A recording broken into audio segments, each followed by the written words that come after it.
All right, so we've been learning about some key players in the sort of development of calculus. On week one, we started about this guy named Zeno who messed around with infinity and said that the mathematics at the time was certainly not complete. Archimedes kind of gave a response. We're in ancient Greece right here. I have like a little bit of a timeline here just so I can kind of see it all at once. Archimedes gave a response to Zeno, and he used this thing called the method of exhaustion and it was pretty much a proto-limit, and he made all sorts of results more than 2,000 years ago. And then we had to wait for about 1,600 years until the official birth of calculus. This is going to be next week's video, and there's some key players here. You probably already know who they are. But in the second week of this class, we talked about two players, Cauchy and Weierstrass, and these two are really the ones that made the calculus language a lot more rigorous and official. And today we're going to kind of go right in between here, the birth of calculus, and where Cauchy and Weierstrass came in. We're going to go back to Europe, and there's two key players. So this is around like late 1600s. This is early 1800s, early mid 1800s. So we're going to go mid 1700s and learn about our friend named Bolzano, Bernard Bolzano. So he was born at late 1700s in Prague, Austrian Empire. Here's a picture of Prague. This is the city hall in Prague. This was like the 1700s. I found it online just so you can kind of place yourself and immerse yourself in this dude's life. So this guy was a mathematician, but he was also a Catholic priest, and his heart really lay in the philosophy of the mathematics.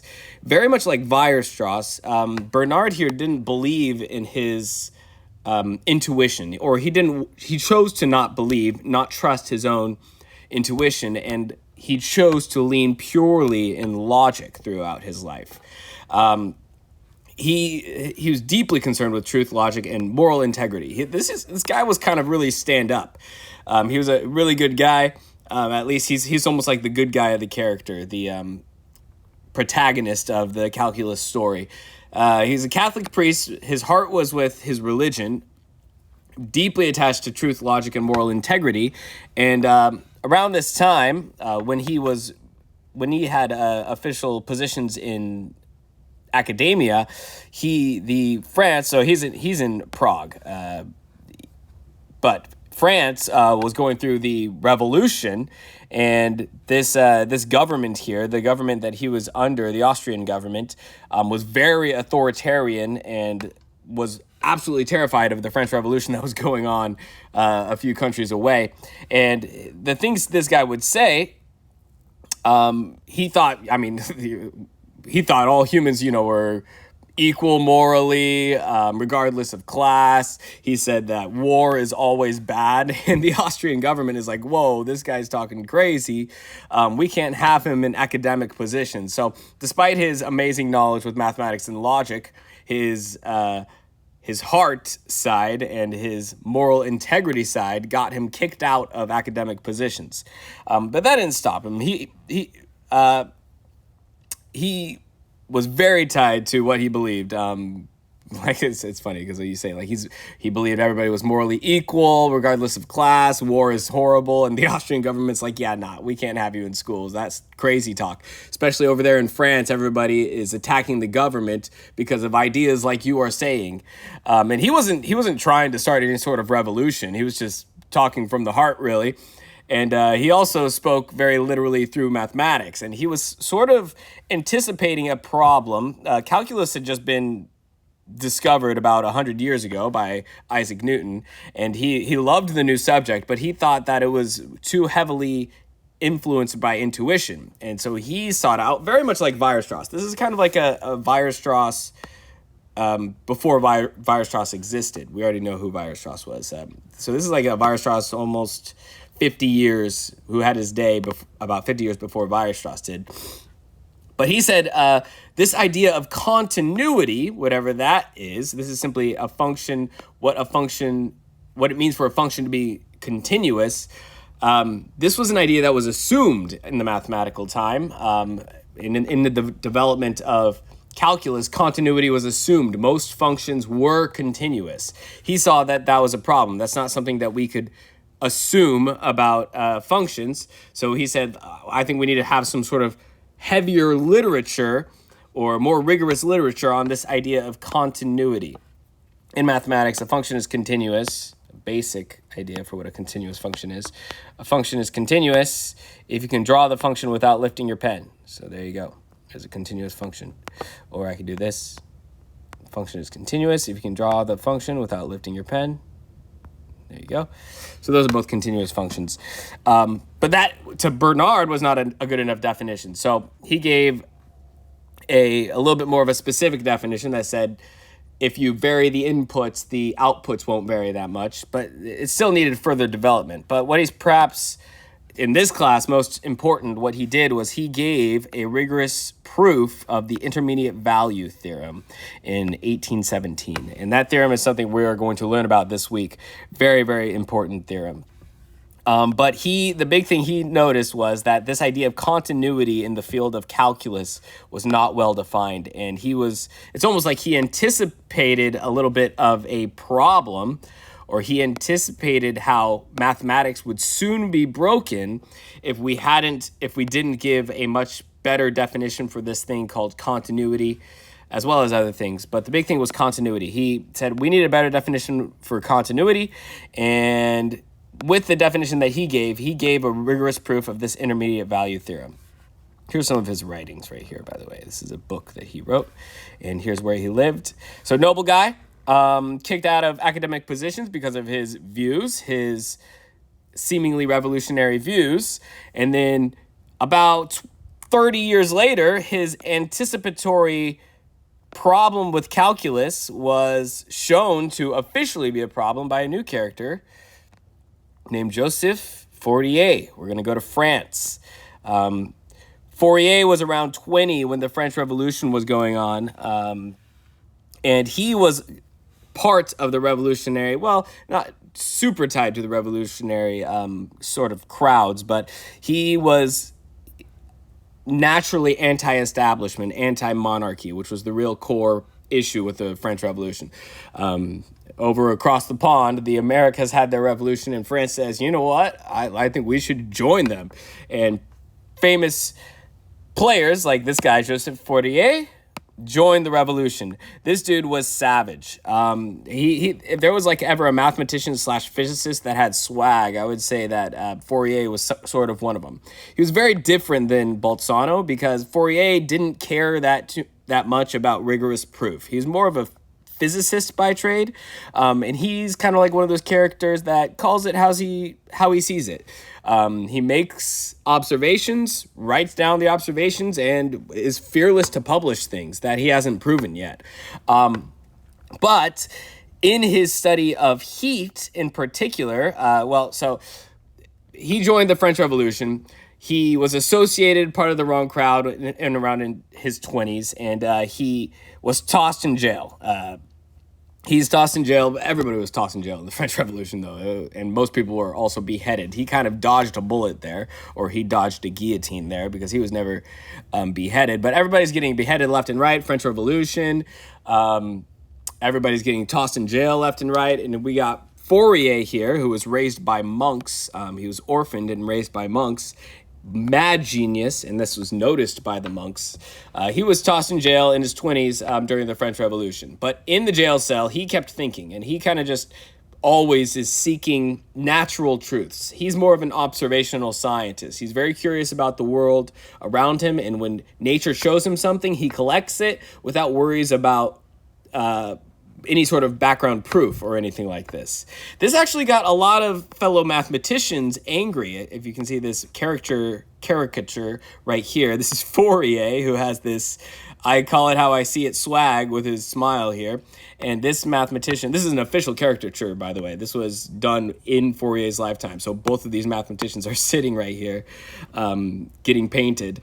And we have Legendre. I don't know how to pronounce this guy's names. but it's Legendre, French mathematician, not Lagrange, but Legendre, I don't know, Legendre, did not like Fourier because Fourier, as I said, calls it how he sees it, didn't care about proof, just collected observations from the natural world, and didn't spend time proving things rigorously. But he had genius ideas. He made awesome observations and claimed things to be true about mathematics without proving them. And at that time, the French mathematicians and the institutes did not like that. So they didn't like this exuding swag of this Joseph Fourier just saying things to be true without actually proving them. But we now know that most of the things that he said are in fact true through later rigorous proof. But as I was saying, Bolzano anticipated an issue with not having an official definition for continuous functions. And about 50 years later, this guy Fourier says, oh yeah, this might be the issue. And that issue was found in his study of heat and heat flow. In fact, at the tail end of the French Revolution, when Napoleon Bonaparte was trying to kind of rekindle the country of France as one of the best countries out there, Bonaparte was very inspired by Alexander the Great, so he kind of just started traveling everywhere with a group of people that he deemed as awesome, pretty much. He got like a team, almost like like a Suicide Squad here, or an Avengers team of genius people to travel around the world and try conquering things, or at least getting control of trade routes. Britain had a lot of control of trade to Asia through the country of Egypt. So Napoleon Bonaparte, at the end of the revolution, once all the heads were rolling, once that was all done, Bonaparte was trying to rebuild the French world, and he hires Joseph Fourier to join him in Egypt. Bonaparte's, like I said, his goal with Egypt was to get control of the trade that was there. But Fourier was just going along. I mean, like, going to Egypt was like a dream expedition at that time. So Fourier was definitely down to do it. Fourier was probably in his like 50s or something around this time. I'm not sure. But Fourier joined him in Egypt, not for trade concerns, but Fourier was a scientist. He was trying to figure stuff out. And during his time in Egypt, he noticed this thing about heat flow.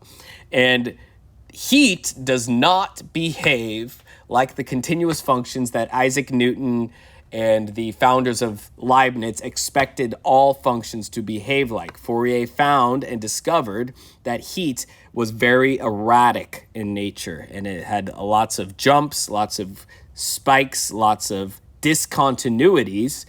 And Fourier, like I said, he just makes these observations and says, this scientific world, or this calculus world that we have so far, it's not good enough, because there's functions out there, like the ones describing heat, that are very discontinuous, very erratic, and because we haven't talked anything about continuity yet, or any good definition of continuity, we don't know how to deal with them. So Fourier is just making these observations, getting these mathematicians angry at him, saying, we have to be concerned about continuous functions. And indeed you did. But Fourier never stopped. He never stopped just calling it how he saw it, making observations. He did a lot. He has a famous, you'll learn about Fourier, I think in like 2 classes, Fourier analysis. You can express almost any function as a series of sines and cosines, and that's one of the big things he showed. He declared to be true. He doesn't really show anything he says to be true. He just says it's true by observation. He's an empirical man rather than a proof-ridden man. Very different than Bolzano in that fashion. But imagine Fourier as kind of a heat wave of he is a heat wave himself, obstructing the world of calculus how it was, and forcing the mathematicians to deal with this new idea. So to kind of combine everything, Bolzano was kind of the one that warned the mathematical world about continuity and how the definition was not good enough yet. And Fourier was the one that broke the mathematical world and said, Bolzano was right. Obviously they didn't actually work together or anything like this, but he's the one that said, Bolzano's right. There's functions out there that are very erratic and very discontinuous, and we need to talk about continuity. And of course, going back to our timeline, we can add these players. So Bolzano and Fourier. Bolzano and Fourier said that we need to be a little bit more specific with continuity. And a few years later, these guys named Cauchy and Weierstrass, who we've already talked about, gave rigorous definitions of the limit as well as continuity, fixed up the, bandaged the world of calculus. And that's where these two characters come into our sort of development of calculus. Next week is going to be, we're going to learn about the birth of calculus.